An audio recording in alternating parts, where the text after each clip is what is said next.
I thought I'd experiment with the point of interest feature on the Mavic Air.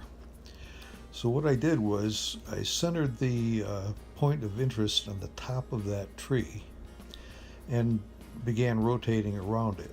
Now the rotation is automatic, but you have input with the sticks.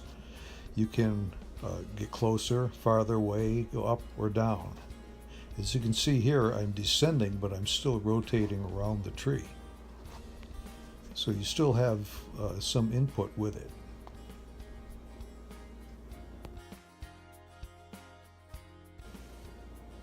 Now this is not the ideal place to practice this because there's so many trees around. You really should be out in an open field somewhere with one central point of interest there, which would be much easier to do, such as a tower or a flagpole or something like that.